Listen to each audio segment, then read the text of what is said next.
Life taught me to take care of my loved ones, but no one prepared me for them not valuing it. The garbage disposal was making that grinding sound again, like bones being crushed in a cement mixer, when I heard my 22-year-old daughter dispensing relationship advice to my wife of 24 years. "Mom, you've been married for forever. Stop being so naive about Dad," Beth's voice carried from the kitchen above, sharp and entitled as always. "He's totally had side pieces. You need to explore yourself too. It'll make your feminine energy more powerful." I froze under the sink, wrench in hand, listening to my daughter destroy my marriage with the casual cruelty of someone who'd never worked a day in her life. "I don't know, honey." Laura's voice was hesitant but interested. "Your father and I—" "Mom, seriously, you need to experience life. Try something different, something darker. I can arrange a girls' trip." Great. Now my daughter was peddling infidelity as self-care therapy. I crawled out from under the sink, wiping grease on my work shirt. Through the kitchen doorway, I could see them. Laura in her expensive attorney blazer, Beth in designer jeans that cost more than my monthly car payment. Two women who'd never fixed anything broken, planning to break something that still worked. "Dave?" Laura called. "How's the disposal coming?" "Just peachy," I muttered, tossing the wrench into my toolbox. "Fixed it. Again." The kitchen fell silent. They knew I'd heard something, but not how much. I walked upstairs, kissed Laura's cheek like nothing had changed, and went to shower off the grime of keeping our house functional while they plotted its destruction. Our suburb was like most in this Rust Belt city. Once proud homes now sagging under the weight of deferred maintenance and broken dreams. I'd bought this place when I still believed in forever, when I thought Laura's law degree and my engineering skills would build something lasting. 24 years, 2 decades of fixing everything that broke while she climbed the corporate ladder at Morrison Klein and Associates. I'd supported her through law school, celebrated her victories, held her through the defeats. I'd been loyal, faithful, present. Apparently that made me naive. That weekend, they left for their girls' trip to Atlantic City. Beth posted Instagram stories. Cocktails, laughter, strangers. Laura texted sporadically, "Having fun with Beth, don't wait up." I spent Saturday replacing the water heater and Sunday watching football with my neighbor, Mrs. Langley, complaining about her arthritis. Normal life, while my family explored their feminine energy 3 hours away. The call came Sunday night. "Dad?" Beth's voice was shaky, scared. "We need you to come get us. Mom's in the hospital. Something happened." "What kind of something?" There was a party. Someone put something in our drinks. Mom collapsed. The doctors are asking questions." I drove through the night, hands gripping the steering wheel like it was someone's throat. The Atlantic City Medical Center looked like every ER I'd ever seen. Fluorescent lighting that made everyone look dead. Disinfectant that couldn't quite mask the smell of human desperation. Beth was in the waiting room, makeup smeared, designer dress wrinkled. She looked young and foolish and scared. "Where is she?" "Room 314. Dad, Save it." Laura was awake when I entered, IV in her arm, looking pale and fragile. For a moment, I felt the old protective instinct. Then I saw her phone on the nightstand, screen lighting up with notifications. "Dave, thank God you're here." She reached for my hand. It was terrible. These men at the party. "What party?" She hesitated. "Just some people Beth met. We were having fun and then fun." I picked up her phone. 17 missed calls from someone named Rico. "This kind of fun?" Her face went white. The doctor was a tired-looking woman in her 50s. "Your wife and daughter both tested positive for Rohypnol, date rape pill. We've contacted the police, but..." She shrugged. "These party situations are complicated." "Complicated how?" "Well, there were multiple men involved. Your wife and daughter were social. The pill might have been recreational rather than predatory." "Social.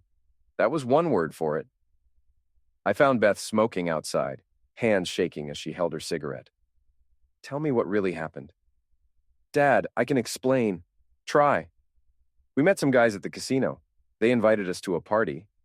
Mom was having fun for the first time in years. She deserves that, doesn't she?" "How many guys?" Beth's silence was answer enough. "More than 5? She nodded. "More than 10? Another nod. I slapped the cigarette from her hand. "You pimped out your mother for Instagram content." "It wasn't like that." She pulled out her phone, started recording. "Dad's being abusive. He hit me." I knocked the phone away. It clattered across the pavement, screen cracking. "Post that," I said, and walked away. The drive home was silent. Laura stared out the window. Beth sulked in the back seat. I thought about 24 years of marriage, of supporting Beth through college, of believing in family. At home, Laura went straight to bed. Beth disappeared into her room. I sat in my workshop, surrounded by tools and half-finished projects, and made a decision. They wanted to explore. Time to show them the territory. Monday morning brought consequences. Laura called in sick to work, claiming food poisoning. Beth posted a carefully edited version of events on social media. Scary night in AC. Someone sedated me and Mom. Dad was not supportive. #toxic masculinity, #family drama. The post got 300 likes and 47 comments, mostly from her college friends expressing outrage at my sufferer blaming. I was in my workshop when Vince showed up. Vincent Torino, retired police detective turned private investigator, had been my friend since high school. He looked like Central Casting's idea of an ex-cop. Gray hair, permanent 5 o'clock shadow, eyes that had seen too much. "Heard you had some excitement this weekend." News travels fast. Beth's TikTok has 12,000 views. He showed me his phone.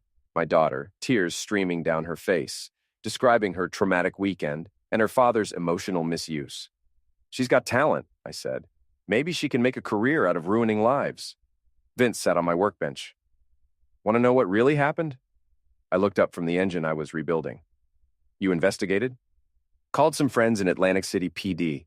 Your girls were at the Ocean View Motel, room 237, registered under fake names. Security cameras show them with 8 different men over 2 days. Very social. 8. That's just what the cameras caught. Could have been more." He pulled out a manila folder. "One of them was Scott Brennan. Ring any bells?" I knew Scott. Junior associate at Laura's firm, fitness influencer on the side, the kind of guy who used words like synergy and optimize. He'd been to our house for firm parties, always complimenting Laura's cooking while his eyes wandered over her body. "He's married," I said. "So's your wife." I set down my wrench. "What else?" "Hospital ran a full STD panel. Results aren't back yet, but the doctor seemed concerned. Also," Vince hesitated, "Laura might be pregnant." The wrench slipped from my hand, clattering to the concrete floor.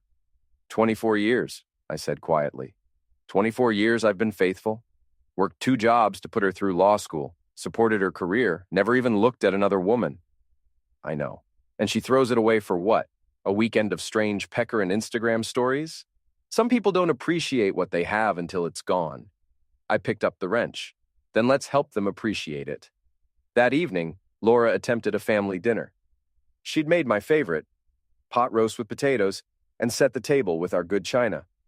Beth emerged from her room long enough to pick at her food and check her phone. "We need to talk," Laura said, "about this weekend." "Do we?" I made a mistake. I was confused, feeling unappreciated. Beth was right that I needed to explore. Beth was right. I set down my fork. My 22-year-old daughter, who's never held a job or paid a bill, was right about marriage. "Dad, you don't understand," Beth started. "I understand plenty. I understand you convinced your mother to cheat on me with multiple strangers. I understand you filmed it for social media. I understand you're both sitting here expecting me to forgive and forget and keep paying for your lives." Laura's face hardened. "I don't need your permission to live my life." "You're right, you don't." I stood up. "You also don't need my money." I went to my workshop and made some calls. First to the bank, moving our joint accounts into my name only. Then to the credit card companies, canceling the cards I didn't personally use. Finally, to the cell phone provider, removing Laura and Beth from my family plan. By morning, they'd discover their new financial reality. Laura found out when her card was declined at Starbucks. She came home furious, designer heels clicking on our hardwood floors like gunshots. "You can't cut off my access to our money." "Our money?" I was replacing the kitchen faucet, a job I'd been putting off for months. "How much did you contribute to our savings account last year?" "I pay the mortgage. With money, I transfer from my account every month. Money I earn designing systems that keep buildings from falling down while you're in court arguing about liability." Beth appeared in the doorway, phone in hand, as always. "This is financial misuse. I'm documenting everything." "Document this." I turned off the water supply to the kitchen. "Your mother spent our emergency fund on a weekend of infidelity. Your college tuition is due next month. Guess which one's getting paid? Laura's face went white. You wouldn't try me. That afternoon, Vince returned with more intelligence. He tracked Scott Brennan to his apartment complex, a trendy high-rise downtown where young professionals paid premium rent for granite countertops and a view of the river. Want to send a message? Vince asked. What kind of message? The kind that doesn't involve lawyers or jail time. Scott's BMW was parked in the underground garage, gleaming under the fluorescent lights. I'd brought supplies, a cooler full of fish heads from the market, some duct tape, and a crowbar. The fish heads went under his car, taped to the exhaust system where the heat would really bring out their aroma. The crowbar was for his side mirrors, not broken, just adjusted to useless angles. Finally, I left a note under his windshield wiper. Stay away from my family, this is your only warning. Think he'll get the message? Vince asked as we drove away. If he doesn't, the smell will. Wednesday brought the STD test results. Laura tested positive for chlamydia and gonorrhea. The pregnancy test was positive too. She was sitting at our kitchen table when I got home from work. Test results spread in front of her like evidence in a murder trial. I need money for treatment, she said without looking up. Ask Rico. Dave, please. I know I screwed up, but... Screwed up. I sat across from her. You didn't screw up. You made choices, multiple choices, with multiple men, while our daughter filmed it for social media. The baby might be yours. I laughed, a sound with no humor in it. We haven't had sex in 6 months, Laura. You were too tired, too stressed, too busy climbing the corporate ladder. But you had energy for 8 strangers in Atlantic City. It wasn't 8. How many was it? She didn't answer. Here's what's going to happen, I continued. You're going to get that DNA test. You're going to pay for your own medical treatment. And you're going to figure out how to rebuild the life you just destroyed. I won't let you ruin me. Honey, I said, standing up, I don't need to ruin you. You did that yourself. I'm just making sure everyone knows about it. That night, I created a Facebook account. I'd never been on social media, thought it was a waste of time.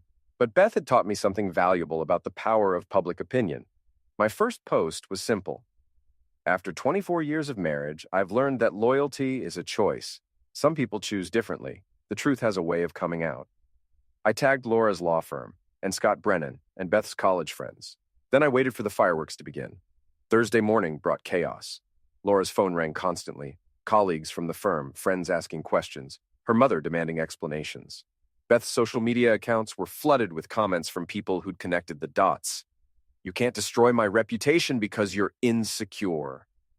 Laura screamed, waving her phone at me. I'm not destroying anything. I'm just sharing the truth. Isn't that what you wanted? To explore? To be authentic? She threw her phone at me. I ducked and it shattered against the kitchen wall. That's your second phone this week, I observed. Maybe work on your aim. By noon, Scott Brennan was calling. I let it go to voicemail. Listen, Dave, I think there's been a misunderstanding. Laura and I are just colleagues. Whatever happened in Atlantic City, I wasn't involved. We should talk. I called him back. Scott, thanks for reaching out. How's your car running? Silence. Funny thing about fish heads, I continued. The smell really penetrates. Gets into the upholstery, the air conditioning system.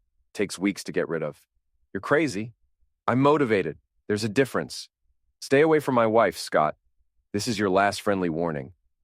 You can't threaten me. I'm not threatening you. I'm promising you. Next time won't be fish heads. I hung up. That afternoon, I drove to Beth's college. State University was a sprawling campus of brick buildings and entitled young adults who thought their opinions mattered. I found Beth in the student union, holding court with her friends about her abusive father and traumatized mother. Beth. She looked up, startled. Her friends, 3 girls who looked like they'd never missed a meal or paid for one, stared at me like I was a wild animal. Dad, what are you doing here? We need to talk. I'm busy. Now. Her friends exchanged glances. One of them, a blonde with too much makeup, spoke up. She doesn't have to go anywhere with you. We know what you did. What I did? I looked at Beth. What exactly did you tell them I did? The truth, Beth said, but her voice wavered. The truth. I pulled out my phone, opened the photos Vince had sent me.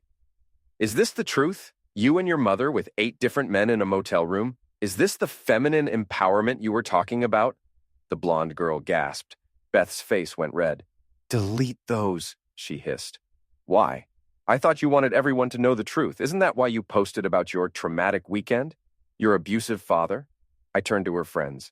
Did she tell you she convinced her mother to cheat on me? Did she mention the STDs, the pregnancy, the fact that she filmed the whole thing? Beth? The blonde girl looked confused. He's lying. Beth stood up, but I could see the doubt in her friend's eyes. Ask her about Rico, I said. Ask her about Scott Brennan. Ask her why she needed bail money Sunday night. That last part was a lie, but Beth's reaction confirmed it might as well have been true. I left her there, surrounded by friends who were suddenly looking at her differently. Sometimes the truth was a weapon. Sometimes it was a scalpel. That evening, Laura was waiting for me with reinforcements. Scott Brennan sat at our kitchen table, trying to look confident and failing. He'd cleaned up since our phone call. Fresh haircut, expensive suit, the kind of power outfit that worked in conference rooms but looked ridiculous in my working-class kitchen. Dave, we need to clear the air, Scott said, standing to shake my hand. I ignored the gesture. What's that smell? Did you get the fish heads out of your car? His confident smile faltered. Laura stepped forward. Scott and I are colleagues. Whatever you think happened, I know what happened. I have pictures. Scott's face went white. That's invasion of privacy. Public motel parking lot. No expectation of privacy. I sat down at my own table, making them stand. Plus, Beth live-streamed half of it on Instagram before you convinced her to stop. This is harassment, Scott said. This is consequences. I looked at Laura. How's the job search going? I heard Morrison. Klein is reconsidering your partnership track. Laura's silence confirmed it.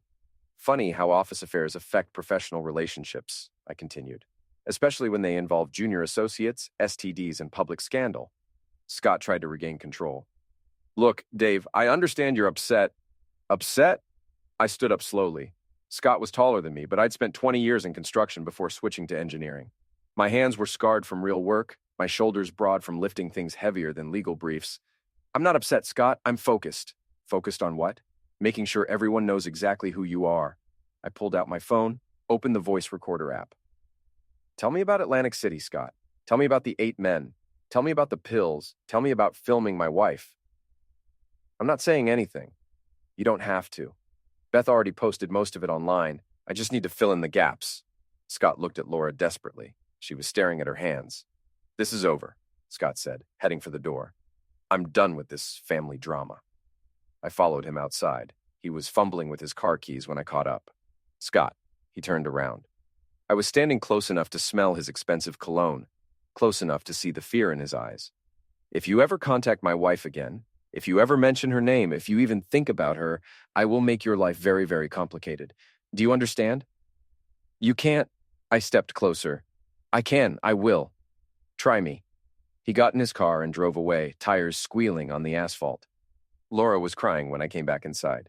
24 years, she said. Are you really going to throw away 24 years? I didn't throw them away, Laura. You did. I'm just cleaning up the mess. Friday brought the DNA results. The baby wasn't mine. It wasn't Scott's either. Laura stared at the test results like they were written in a foreign language. I don't understand, she whispered. You had unprotected sex with multiple strangers, Laura. Did you think there wouldn't be consequences? What am I going to do? That's not my problem anymore. I left her sitting at the kitchen table, surrounded by the wreckage of her choices, and went to work on my final plan. Saturday night, I chose the venue carefully.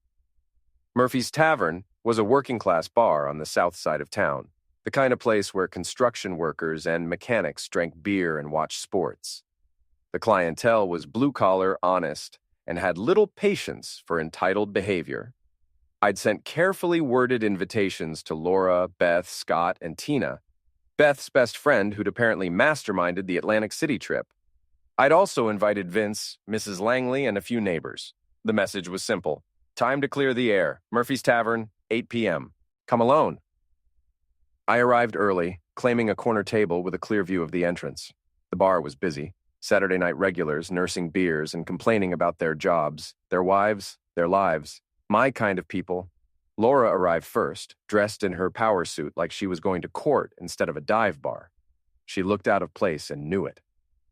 Beth came next, with Tina in tow, a wild-haired girl with too many piercings who'd been a bad influence since middle school. Scott slipped in last, looking around nervously like he expected an ambush. They clustered at a table near the bar, whispering urgently.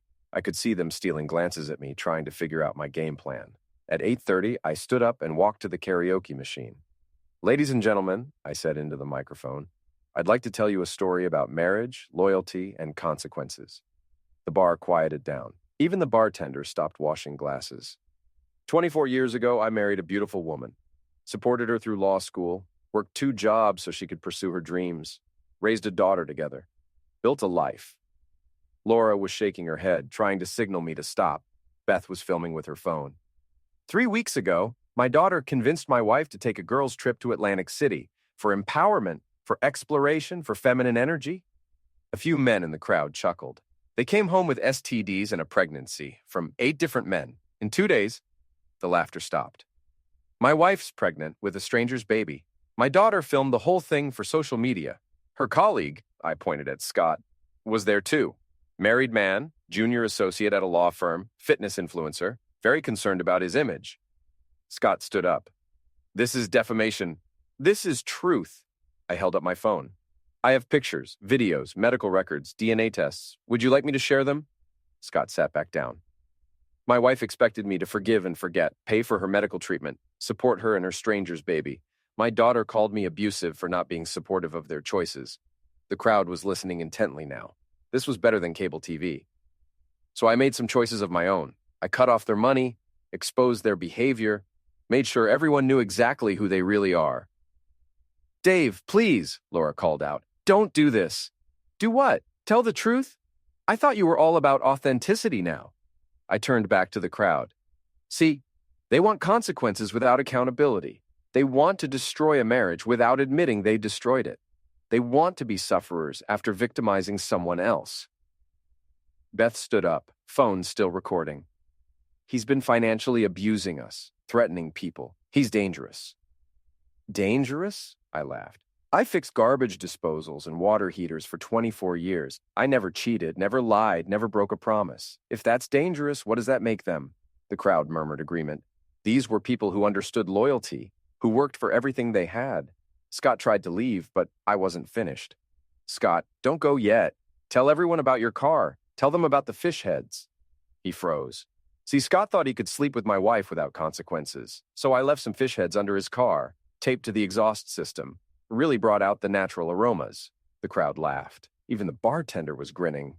"That's vandalism," Scott shouted. "That's creativity," I replied. "Just like your wife thinks when she finds out about Atlantic City." Scott's face went white. "You didn't—" "I sent her the photos this afternoon, along with the medical records. She's very interested in having a conversation with you." Scott pushed through the crowd toward the exit, but 3 construction workers blocked his path. "Where are you going, Romeo?" one of them asked. "Story's not over yet." I turned to Tina, who was trying to hide behind Beth. "Tina, come on up here. Tell everyone about your brilliant plan." "I don't know what you're talking about," she said, but her voice shook.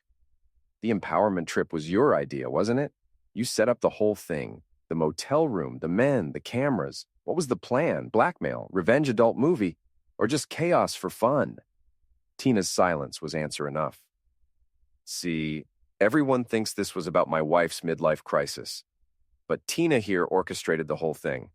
She's got a little side business, compromising married women, filming the results, selling the footage online. My wife and daughter were just her latest sufferers."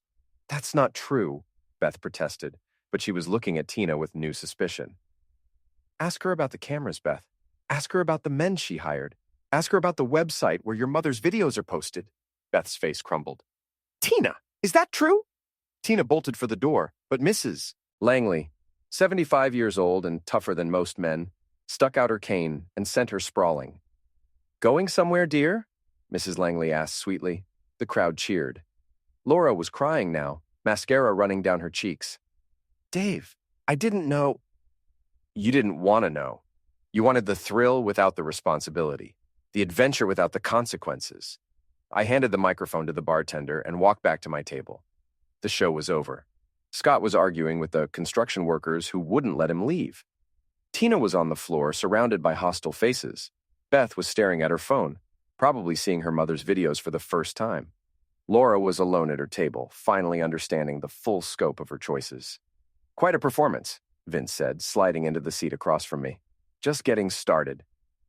Sunday afternoon, I hosted one last family meeting. I'd sent invitations to everyone who mattered. Laura, Beth, Scott, if he was brave enough to show, Tina, if she wasn't in jail, Mrs. Langley, Vince, and a few select neighbors who'd been following the drama. My living room had never hosted so much tension. Laura sat on the couch, looking smaller than I'd seen her in years. Beth huddled in the corner chair, finally understanding she wasn't the sufferer in this story. Scott had surprised everyone by actually showing up, though he looked like he'd rather be anywhere else. Tina was notably absent. Apparently, her parents had driven down from Syracuse to collect their daughter and her legal troubles.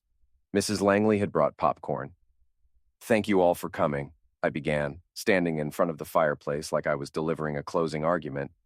I wanted to wrap up this situation with complete transparency.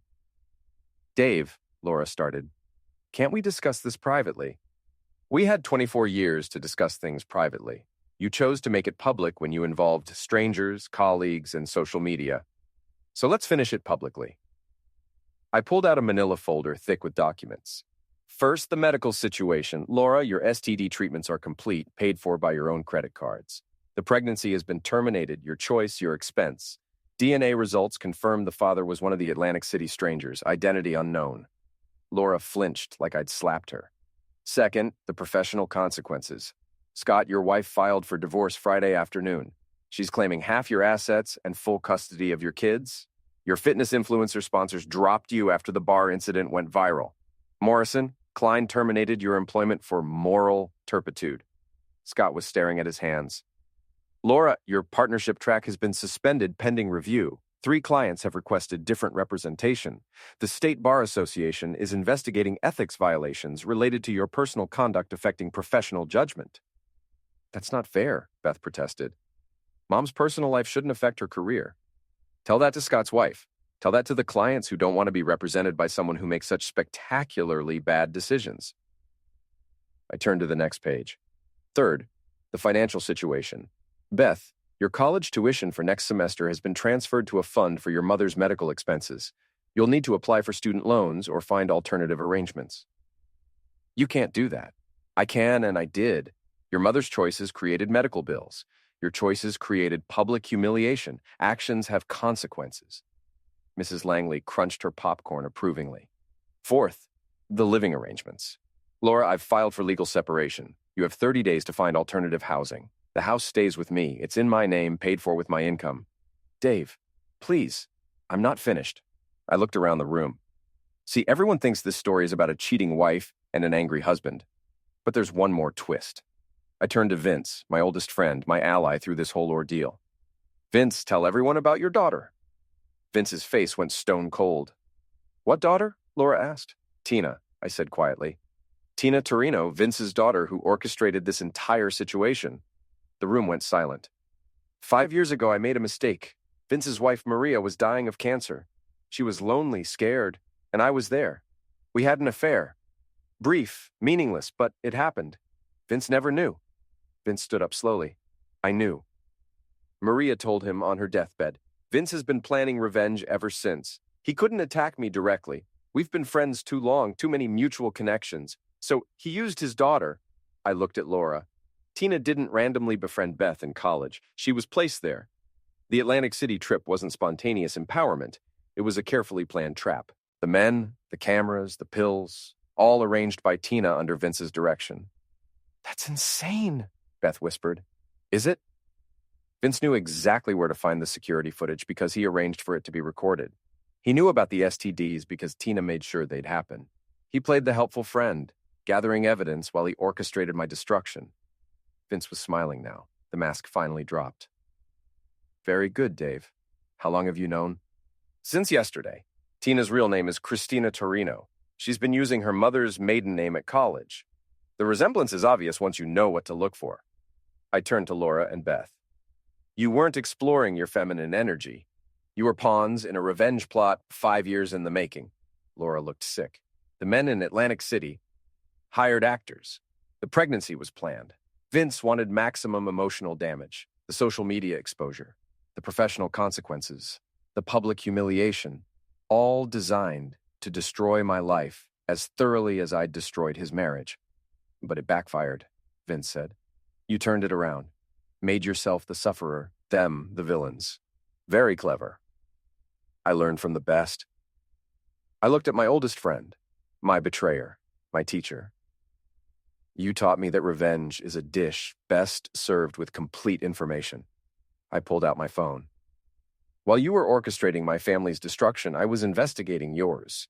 Tina's little revenge adult movie business, the compromising videos of married women, the blackmail schemes. I've got evidence of everything. Names, dates, bank records. Vince's smile faded.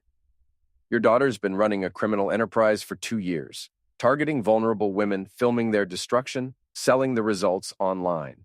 The FBI is very interested in interstate trafficking of explicit materials. You son of a bitch. I learned from you, Vince, complete destruction, no collateral damage to yourself. I looked around the room one final time. So here's how this ends. Laura, you have 30 days to move out. Beth, you have until tomorrow to collect your things. You're not welcome here anymore. Scott, your life is already ruined, so there's nothing left for me to do to you. And Vince? Mrs. Langley asked, still eating popcorn. Vince gets to watch his daughter go to federal prison while his own PI license gets revoked for participating in criminal conspiracy. Seems fair. Vince started toward me, but Scott and 2 neighbors blocked his path. You destroyed my marriage, Vince snarled. Your wife was dying, and you were working 18-hour days trying to avoid watching it happen. She needed comfort, and I gave it to her. It was wrong, but it wasn't malicious. I stepped closer to him. You destroyed my family for sport. You turned my wife and daughter into criminals and sufferers simultaneously. You orchestrated 2 years of planning just to watch me suffer. It was perfect, Vince said, until you figured it out. It was never perfect. It was just cruel. The room was silent except for Mrs. Langley's popcorn. Everyone can leave now, I said. The show's over. Laura stood up first, moving like an old woman. Dave, I know I can't fix this, but you're right, you can't! Beth was crying, finally understanding she'd been used by everyone, including herself. Dad, I'm sorry. Sorry doesn't rebuild 24 years, Beth. Sorry doesn't undo the choices you made. Scott slipped out without a word. Vince left last, turning at the door. This isn't over. Yes, it is. I locked the door behind them and sat in my living room, finally quiet after weeks of chaos. Mrs. Langley was still there, finishing her popcorn. Hell of a thing, she said. Hell of a thing. What now? I looked around the house I'd built, the life I'd constructed, the family I'd lost, and the friend I'd destroyed. Now I figure out what comes next. Mrs. Langley stood up, brushing popcorn crumbs off her dress. For what it's worth, you handled it right. Sometimes people need to see exactly who they are.